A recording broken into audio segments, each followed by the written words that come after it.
El segundo tipo de presentación de la sarcoidosis ocular es la típica del adulto, que esta ya se da más en niños entre los 8 y 15 años.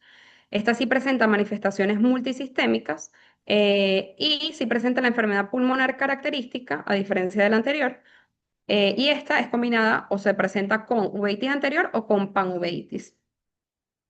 La forma de presentación más habitual realmente es la uveitis anterior aguda granulomatosa. Sin embargo, como la panuveitis es más agresiva, por eso es la que vamos como a explicar con más detalle hoy. También tenemos que puede presentarse otro tipo de manifestaciones, aparte de la uveitis, como en este caso, por ejemplo, vemos una queratitis multifocal donde se ven infiltrados a nivel sí, del estroma que forman nubéculas eh, y forma este tipo de queratitis. Entonces, tenemos que la manifestación de uveitis puede ser unilateral o bilateral, crónica o recurrente, y predomina en el sexo femenino. El Grupo Internacional de Sarcoidosis publicó en el 2009 siete signos que son claves para el diagnóstico de la sarcoidosis ocular, y aquí les vamos a ir explicando. En primer lugar, tenemos los precipitados retroqueráticos en grasa de carnero, como los vemos en esta imagen, que son los gruesos, o estos pueden llegar a ser pequeños, pero están acompañados muchas veces de lo que serían los nódulos de Keppe, que son los que se encuentran en el borde pupilar. O también pueden estar acompañados, aquí tenemos otra imagen de precipitados en grasa de carnero, y los nódulos también pueden ser los de Busaca, que son los que se encuentran en estroma, que es lo característico de las uveitis granulomatosas. En segundo lugar, podemos observar nódulos en la malla trabecular, en donde pueden haber también presencia de sinequias periféricas anteriores, y bueno, estos son los nódulos de Berlín. En cuanto a ya la parte de segmento posterior, podemos observar bolas de nieve, que vimos que era característico también en la pars planitis, y estas pueden agruparse formando lo que sería el signo de la cadena de perlas, que son simplemente varias condensaciones inflamatorias que también pudiesen hacer diagnóstico diferencial, por ejemplo, con siembras vítreas del retinoblastoma. Luego tenemos lesiones coroideas, retinocoroideas periféricas múltiples. En diferentes imágenes podemos observar lesiones coroideas. Aquí quizás es una sola, pero aquí por lo menos podemos ver ya múltiples lesiones coroideas y sabemos que son coroideas porque los vasos de la retina pasan por encima. Aquí también tenemos otras. Y aquí podemos observar la lesión típica en sacabocado, que también es importante. Y bueno, aquí una infiltración coroidea.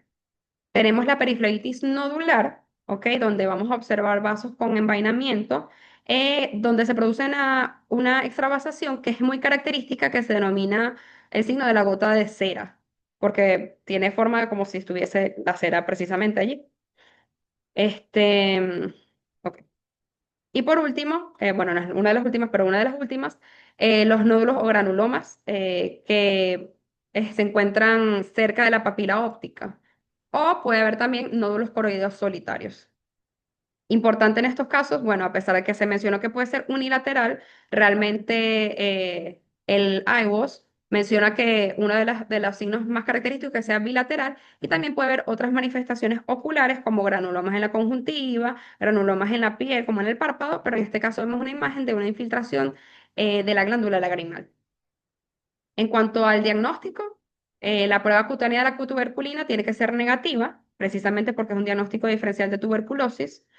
También está descrito el aumento de los niveles plasmáticos de la IECA, que es la enzima convertidora de angiotensina, que está producida por los mismos granulomas calcificantes de la enfermedad. El valor normal es de 8,55 unidades por litro y esta puede llegar incluso a los 150 en la enfermedad. Ok, radiografía de tórax que muestre adenopatía iliar bilateral. Y bueno, también puede haber otras cosas como enzimas hepáticas elevadas y se puede mandar a hacer tomografía en los casos que la rayos X no sea concluyente.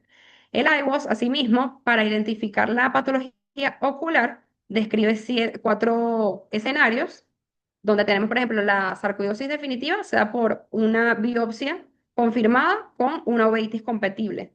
La presunta sarcoidosis es cuando no se ha hecho biopsia, pero tenemos una rayos X con las adenopatías iliares bilaterales y una uveitis compatible.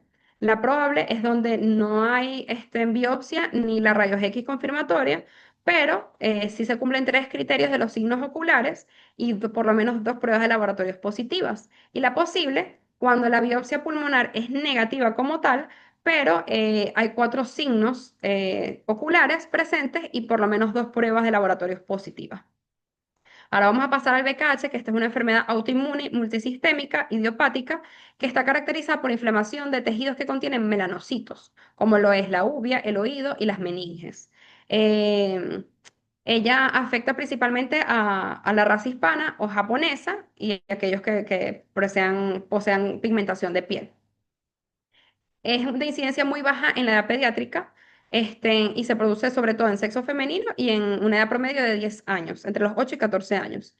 Y se caracteriza por ciertas fases. Primero tenemos la prodrómica, que es cuando hay signos sistémicos de fiebre, cefalea, tinnitus, meningitis, seguido de una fase aguda, que ya son las fases oculares, donde vamos a tener sobre todo una uveitis anterior granulomatosa, combinada con una uveitis posterior multifocal, bilateral con infiltración coroidea difusa. Y una de las cosas más características, o dos signos que son muy característicos del BKH, es el engrosamiento de la coroides y los DR serosos bilaterales. Que es importante mencionar que los DR serosos en uveitis no se operan. Se trata la enfermedad sistémica y estos desaparecen. Y muchas veces este DR también está descrito que puede ser autorresolutivo, pero bueno, lo ideal es tratar la inflamación para que este mejore. Luego venimos a la fase de convalescencia, que es aquella donde se da como tal el proceso de despigmentación de la coroides. Y está caracterizada por lo que sería el signo crepuscular, donde la coroides empieza a despigmentarse y se ve una coloración anaranjada amarillenta. Esta puede ir acompañada o no de también despigmentación de los tejidos tegmentarios, donde puede haber poliosis o vitiligo. Aunque solamente 30% de los pacientes presentan esta despigmentación de los tejidos al mismo tiempo que la despigmentación de la coroides. Y luego tenemos la fase crónica recurrente, que está caracterizada principalmente por una ovitis anterior. Ok, aquí tenemos un cuadro súper resumen de los criterios diagnósticos, donde para que sea completo hay que cumplir los cinco, incompleto del 1 al 3, y se cumple o el 4 y el 5, y el probable solamente del 1 al 3. Primero, ausencia de antecedentes de traumatismo ocular penetrante o abierto, porque esto hace un diagnóstico diferencial con la oftalmia simpática. Segundo, ausencia de otras enfermedades oculares que puedan explicar el cuadro. Tercero, que la uveitis tiene que ser bilateral. Cuatro, las manifestaciones neurológicas auditivas que se han mencionado, donde incluso puede haber pleocitosis en una punción de líquido cefalorraquídeo, o sea, una punción lumbar. Y por último, las alteraciones tegumentarias que mencionamos. Ahora, para finalizar, tenemos lo que serían los síndromes de mascarada, que no es más que aquellas entidades no inflamatorias que pueden simular una uveitis o otro tipo de inflamación ocular. Estas son principalmente representadas por aquellas neoplásicas y degenerativas.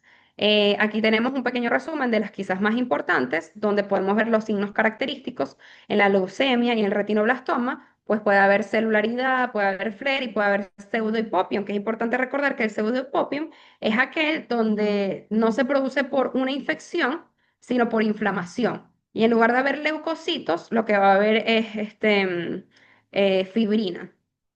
¿Ok? Y bueno, puede simular tanto una ovitis anterior como posterior. También están presentes los melanomas, entre varias otras patologías.